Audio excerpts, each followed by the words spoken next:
The live TV, सच सबसे आगे। नमस्कार, मैं हर्षिता सिंह और आप देख रहे हैं द लाइव टीवी।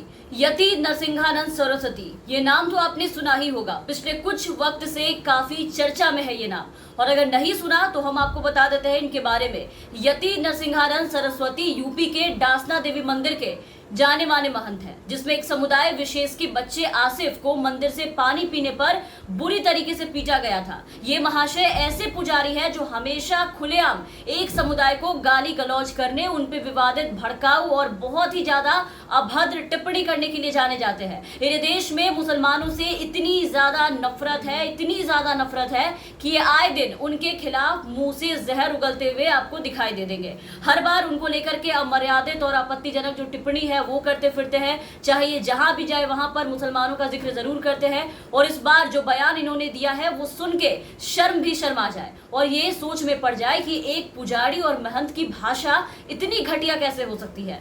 अब ये तथाकथित हिंदूवादी संत देश के हिंदुओं को मुसलमानों से लड़ने के लिए 5-5, 6-6 बच्चे पैदा करने की सलाह दे रहे हैं। उनके हिसाब से अब हर हिंदू परिवार के 5 से 6 बच्चे होने चाहिए, क्योंकि मुसलमानों की जो आबादी है वो देश में बढ़ने लगी है इनके हिसाब से, और ये आबादी बढ़ने से महाविनाश आ रहा है। और इनकी आबादी को कम करने के लिए अब देश के हिंदू भाइयों को इनकी एक नसीहत है कि मुसलमानों से ज्यादा बच्चे करने चाहिए।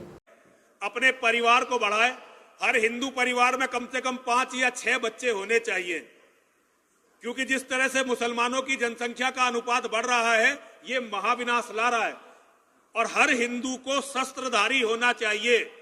जब पांडवों का वनवास और अज्ञातवास शुरू हुआ था तो भगवान योगेश्वर श्री कृष्ण ने अर्जुन से यही कहा था कि तुम्हें अवसर मिला है, अब दुनिया भर के शस्त्रों को अर्जित करो।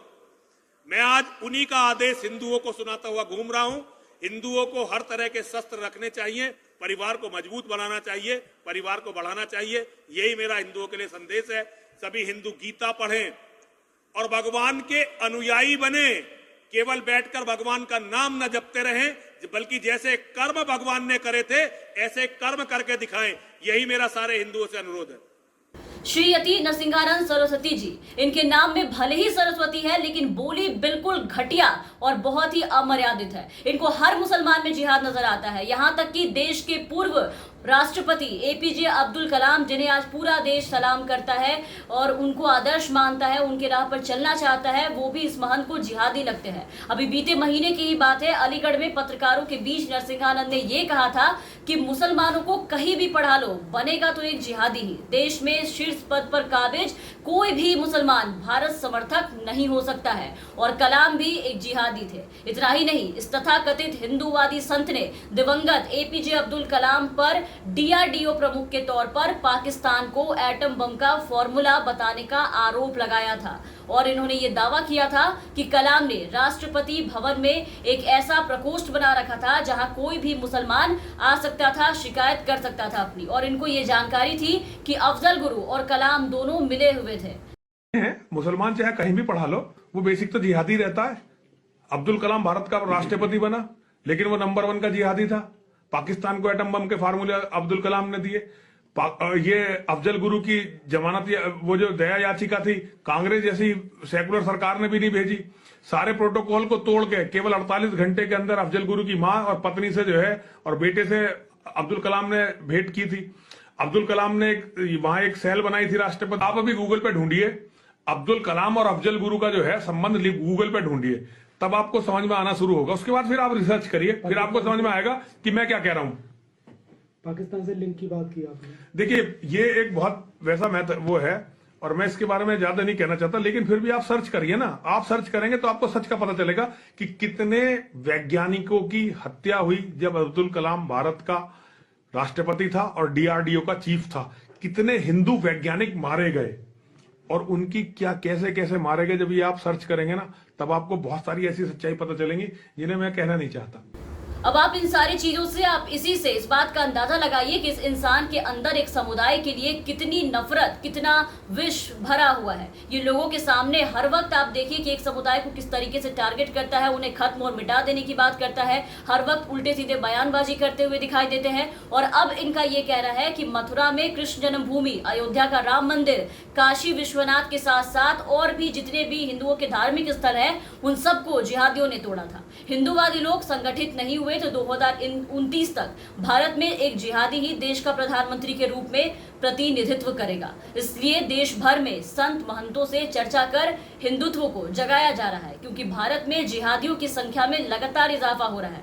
आपको बता दें कि यहाँ जिहादी इनको मुसलमान लगते हैं। ये तमाम बातें डासना देवी मंदिर के महंत हिंदूवादी संत यति नरसिंहानंद सरस्वती ने गोवर्धन में गौरक्षक दल व ब्रज के संतों के बीच कही है। और इन सबके बीच ये सबसे बड़े हिंदू धर्म के रक्षक मुसलमानों से लड़ने के लिए देश के हिंदुओं को आप देखिए कि 5-6 बच्चे पैदा करने को बोल रहे हैं। तो यति नरसिंहानंद सरस्वती लगातार विवादों में बने हुए हैं पिछले कुछ दिनों से, और भड़काऊ भाषण देने के लिए बहुत ही ज्यादा जाने जाते हैं। भड़काऊ भाषण देने वाले ये यति नरसिंहानंद सरस्वती पर अब तक कई केसेस दर्ज किए जा चुके हैं, लेकिन तब भी आप देखिए कि इन्हें कोई फर्क नहीं पड़ता। ये केसेस इन पे दर्ज जरूर होते हैं, लेकिन इनके ऊपर कोई कड़ी कार्रवाई नहीं होती है। और सबसे दिलचस्प बात यह है कि ये ऐसे भड़काऊ और विवादित बयान देने वाले जो यति नरसिंहानंद सरस्वती जी है, ये पूर्व बीजेपी सांसद BL शर्मा को अपना गुरु मानते हैं। ये जानकर आपको हैरानी होगी, लेकिन ये सच्चाई है। इन्हें अखिल भारतीय संत परिषद का राष्ट्रीय संयोजक भी बताया जाता है।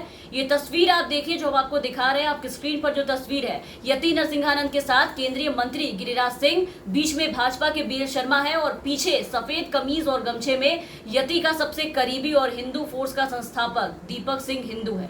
इसके अलावा नरसिंहानंद गांधी के हत्यारे नाथूराम गोडसे के बहुत बड़े प्रशंसक भी रहे हैं, जो कि बीजेपी में काफी लोग हैं। हमारे पास नाथूराम गोडसे जी की प्रशंसा करने के लिए शब्द नहीं है। मैं वीर सावरकर जी और नाथूराम गोडसे जी को अपना सबसे बड़ा हीरो मानता हूँ। ये शब्द नरसिंहानंद सरस्वती के ही थे। तो अब इस तस्वीर को और इन दिखाने के बाद, इनके सभी नफरती बयानों को सुनने के बाद अब शायद ज्यादा बोलने की जरूरत नहीं है हमें। इन्हें इन सब की प्रेरणा और इतनी छूट इनकी बोली पे इतने लगाम नहीं लग रहे हैं। ये सब इन्हें कहाँ से मिलती है और कहाँ से मिल रही है, इन्हें संरक्षण कहाँ से प्राप्त है, ये आप समझ सकते हैं। तमाम अपडेट्स और तमाम खबरों के लिए आप बने रहे द लाइव टीवी के साथ। धन्यवाद। द लाइव टीवी, सच सबसे आगे।